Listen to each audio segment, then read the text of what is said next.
ಹಾಕ್ತಿದ್ದಾರೆ. ಇದನ್ನ ಇಲ್ಲಿನ ರೆಸಲ್ಟ್ ಮಾರ್ಕೆಟಿಗೆ ತಗೊಂಡೋಗಿ ಹಲಾಲ್ ಮಾಂಸ ಅಂತ ಹೇಳ್ಬಿಟ್ಟು ಈ ಮಾಂಸನ ತಗೊಂಡೋಗಿ ಪ್ರತಿ ಅಂಗಡಿಗಳಿಗೆ ಡೈಲಿ ಬರುತ್ತೆ ಸರ್. ಇದು 1-2 ಟನ್ ಅಲ್ಲ, 1-2 ಟನ್ ಅಲ್ಲ, ಕೇವಲ ಬೆಂಗಳೂರಲ್ಲ, ಮಂಡ್ಯ ಬರುತ್ತೆ. ಎಲ್ಲಾ ರಾಜ್ಯದ ಎಲ್ಲಾ ಜಿಲ್ಲೆಗಳಿಗೂ ರಾಜಸ್ಥಾನದಿಂದ ಈ ಮಾಂಸ ತರಿಸ್ತಾರೆ. ಇದ್ರ ಜೊತೆ ನಾಯಿ ಮಾಂಸನ ಮಿಕ್ಸ್ ಮಾಡ್ತಾರೆ.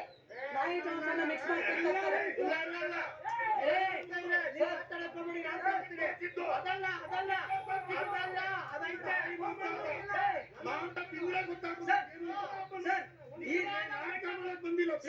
ಇವರು ಇದನ್ನ ತೋರ್ಸಕ್ಕೆ ಕುರಿ ತಲೆ ಇಟ್ಕೊಂಡಿದ್ದಾರೆ.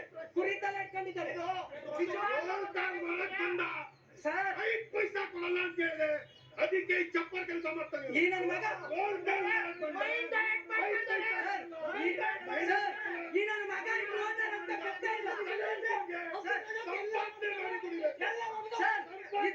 ಇದ್ರ ಓನರ್ ನನ್ನ ಮಗ ಅಂತ ನಮಗೆ ಗೊತ್ತಾ ಇಲ್ಲ.